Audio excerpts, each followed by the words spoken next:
All right. So the next one Thor. is Thor, right? Yeah. 10 o'clock. Are we gonna make it? No, I think let's push. Let's let Captain America, the first Avenger, be the last one, and then we'll call it a night. Right. So you want to do Because a Avengers two? Avengers is gonna need a lot of time for us to go through.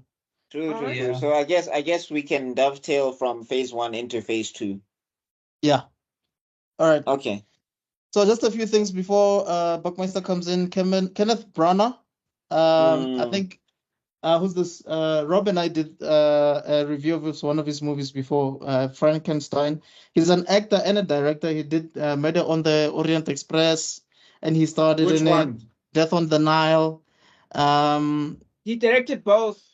He directed both and starred in both. Oh no! I mean, You know, okay. there's 3 now, isn't there? Yeah, there's 3. Yeah, there's 3. There's another one, and he was like the villain in Wild Wild West. Yes. Oh, was that him? He Yeah. was that's Dr. him. I used Loveless. to ride downtown He's in the Lovelace, Wild yeah. Wild West. Loveless was that is one of my favorite villains ever. He's But so then when- hilarious. That Hey, movie those was jokes. weird though. Yeah, Those bombs it- they were throwing at No. each other. It's one of Um, those. It falls into those Armageddon movies. Like it's not good, but the characters are so hilarious. You enjoy it. right. and in my defense of there can be no Poirot except for Daisy Suchet. So Say what? that's everybody who's watched Hercule Poirot knows there can only be one Poirot. Everyone else is just an imitation. Oh, His okay. version. Yes. You're talking about the old version or something. Ah, yeah, The that- Peace version. We're gonna I invite still you to the watch show that one to day. this day.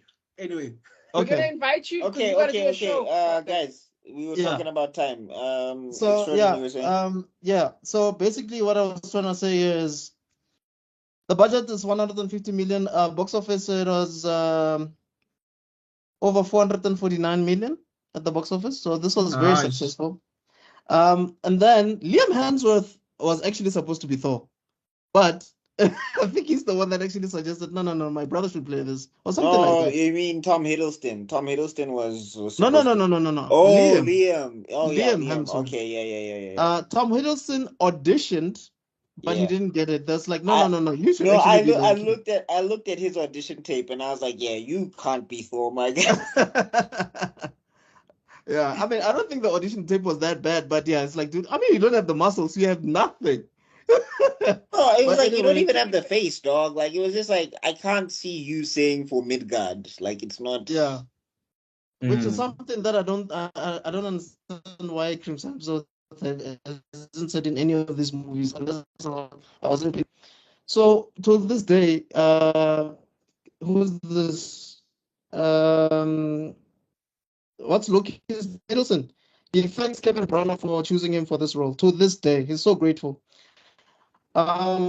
Made his career, chief. And then, Hey, bro. yeah, obviously we're introduced to the Warriors 3, one of them being Ray Stevens, and Zachary Levi was supposed to play the role of the blonde guy. I forgot his name.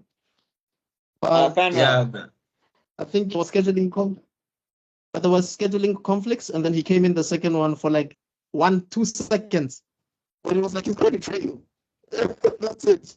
And then we also get introduced to Hawkeye in this one.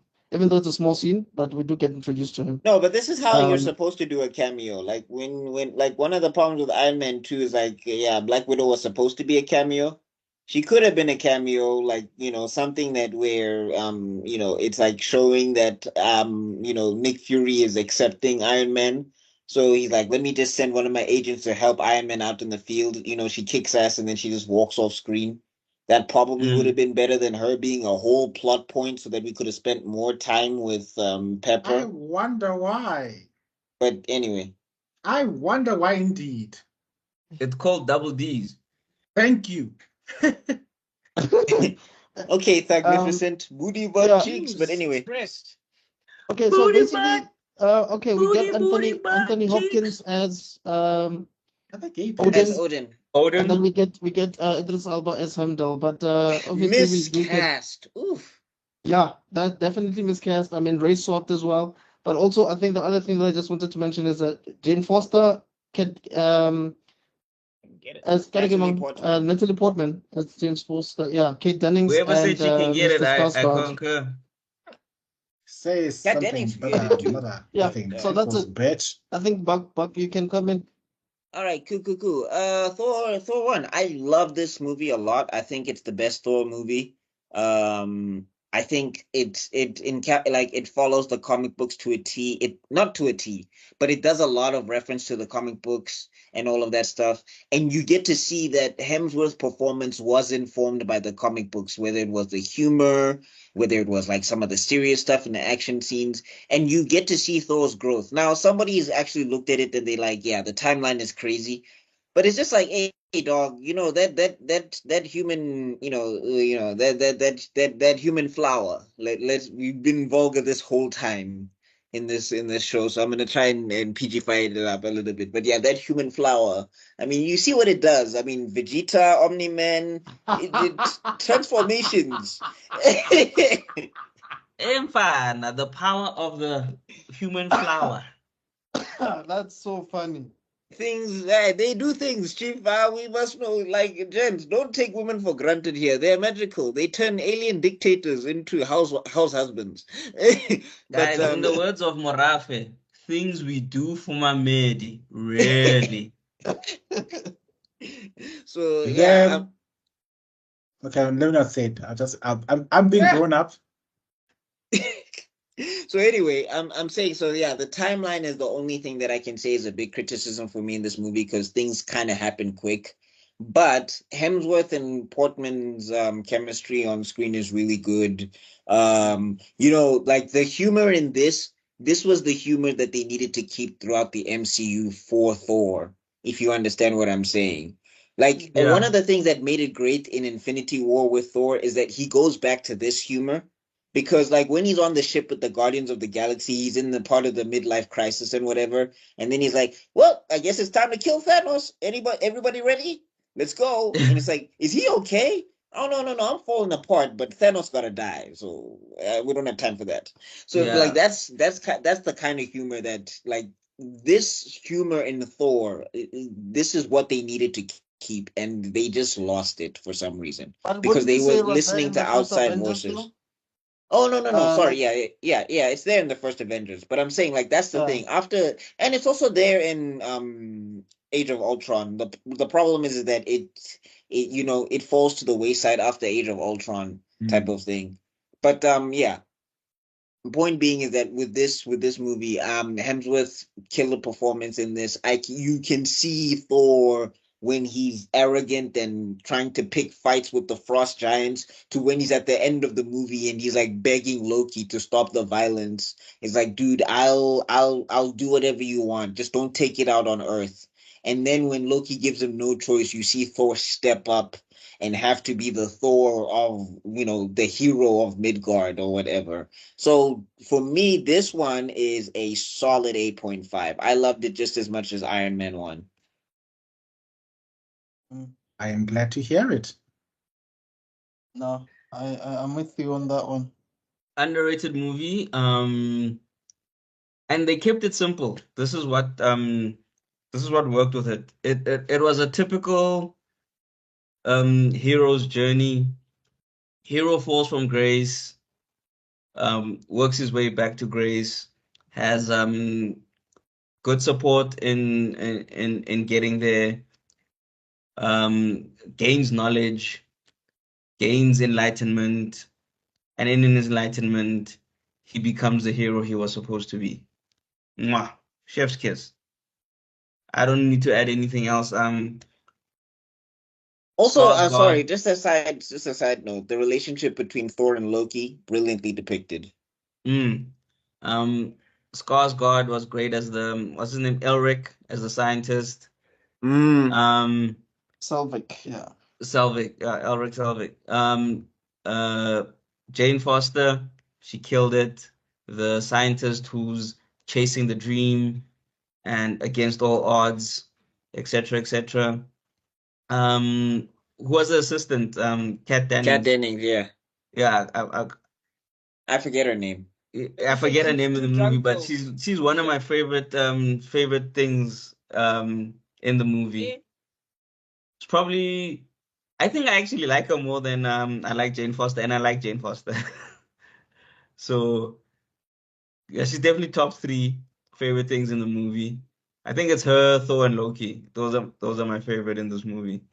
The Warriors 3 were brilliant. You can see like, okay, yes, Thor, we go to, you could see they were yes men, but they were also trying to not be yes men. No, like it felt like they were actually friends. Like this is the only movie to show that the Warriors 3 were actually his homies.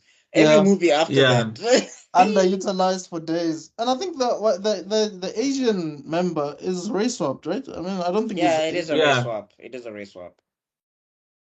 Back before race Um, swapping was an issue. Ish.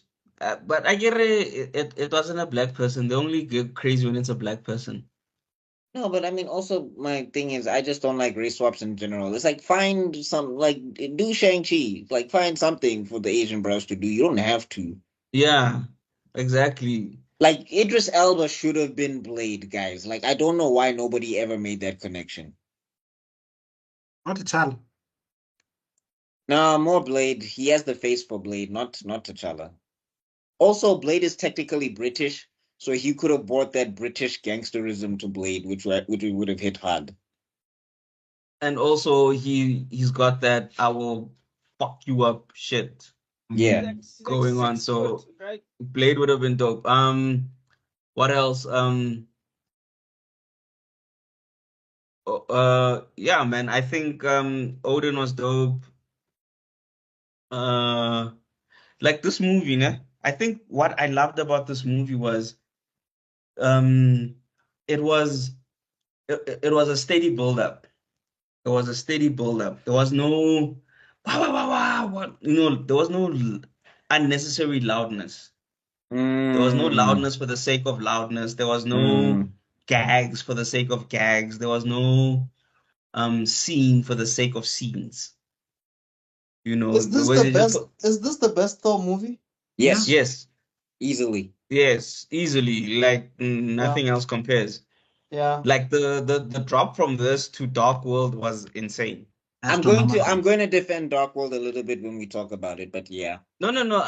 I still like Dark World, but compared to this, Also, like Thor's fight scene when he didn't have his powers, and also that scene between him and Loki when Loki reveals himself that he's the one that kind of tricked Thor, or whatever the case is. That stuff was really good.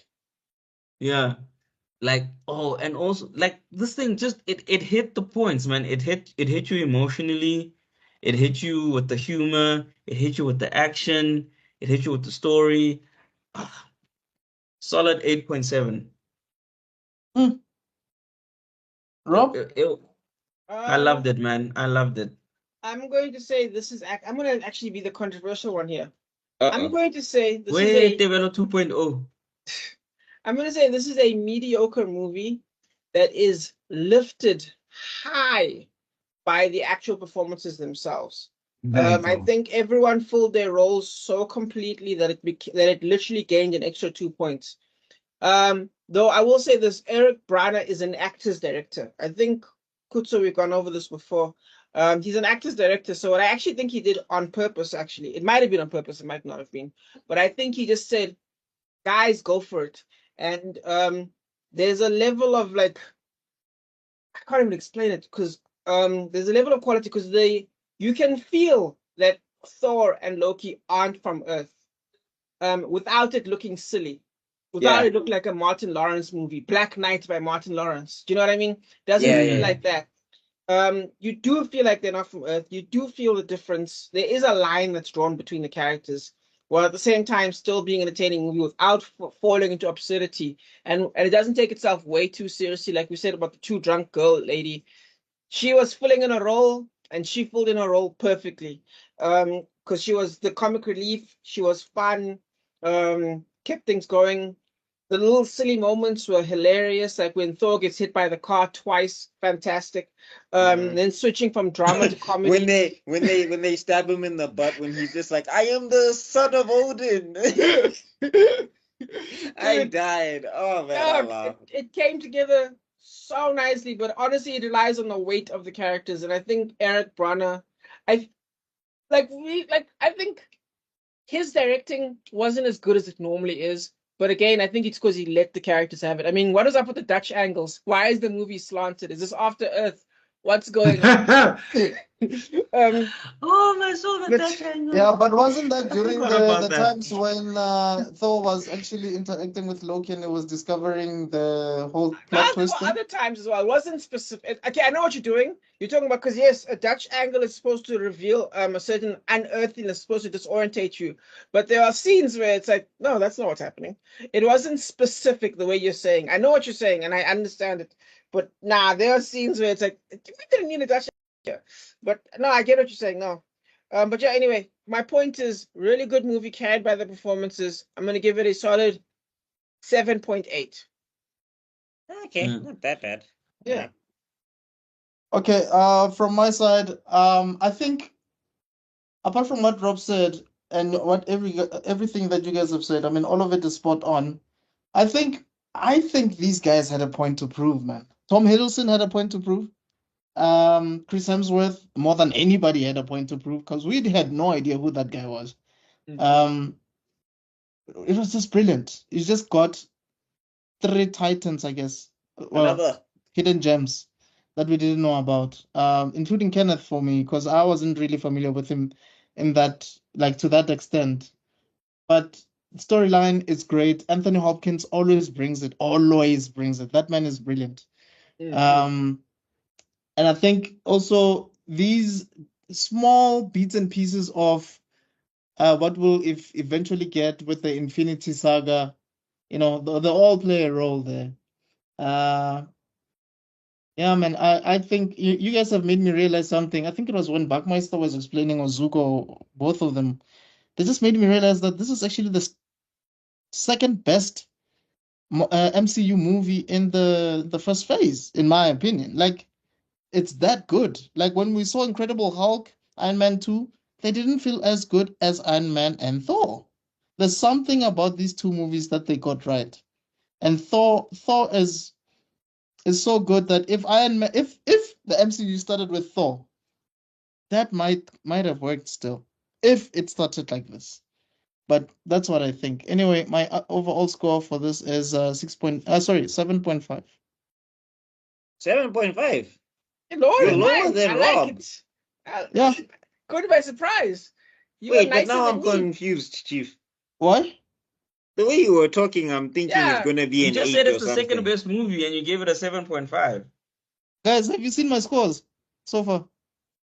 Yeah, you Yeah, gave but, Iron Man 8.7 yeah. and then everything else was low. Yeah. So 7.5 is fine. I think we don't understand that this man doesn't like the Marvel movies that much. Yeah, maybe that's I think that's what's happening. This is the DCNU. This is the Yeah, this is yeah, this is the the DC. Now Luke is doing the walk of shame. Ding, ding, ding, shame. Shame. Ding. I'm saying Shame. you come off such high praise and then you go say like, yo, is this the episode of Shyamalan Twists? But anyway, Yeah. No, I mean, look, it's the Develop. only 7 thing that I've made so far. So Okay, is it my turn? yeah, Here bro. we go. Okay. This is, I think, my favorite Thor movie, and I think it's one of my favorite MCU movies if I think about it. Top of the reasons being, it's a shared experience. It's one of the first few movies that I managed to drag my mom to watch, and she watched it from beginning to end, which is a big thing. Trust me, guys. This woman falls asleep in many a movie. I feel you, man.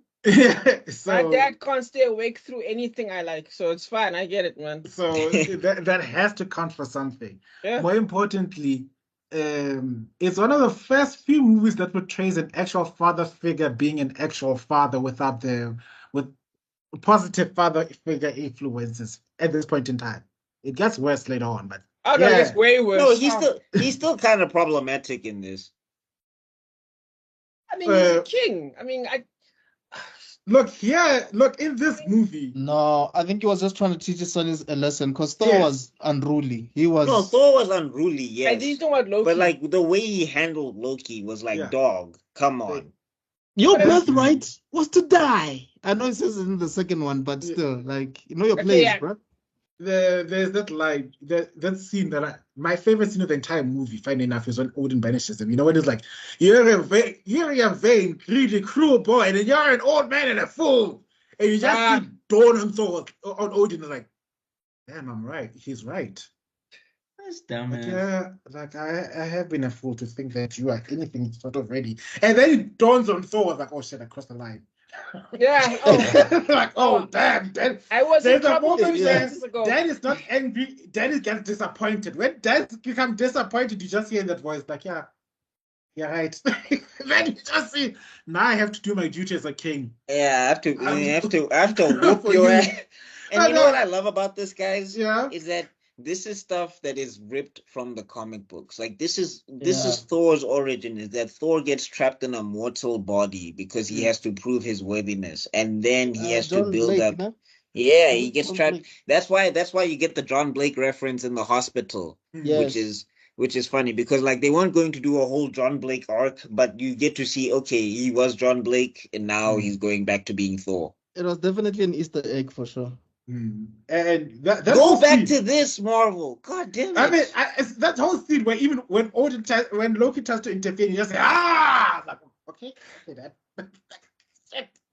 And then Thor, Odin's son, you have defied the express command of your father and king. You are unworthy of your loved ones that you have betrayed. There you go. Bruh, like the level of acting here, no? Like they had to bring it. It's as if this thing was a stage play before they put on the cameras, dog. Like everybody brought it, bruh. And like That's Eric Brana's style. Yeah. The cinema was quiet. People felt their father issues boil up to the surface when Odin was banishing him. It's like, I now take from you your power. Boom. And in the name of my father and his father before him, I, Odin, all father, cast you out. Like, whew. No, and I think another thing that we got to give to this movie is that it also shows the descent of Loki in a natural way. Yeah, because like you see how Loki became Loki in this movie when they're like adapting the comic books and Tom Hiddleston's performance, but you get to see that descent into madness. And it's like, and it's so interesting because Loki is up here and Thor is like down here. As Thor rises, Loki falls. And we've got to see the Destroyer at work doing its thing. We get to see ripped from the comic books, I believe. I know. What else would I found? Okay, yeah, sure. The budding love romance between that mortal woman and Thor. Yeah, you guys enjoyed it. Whatever.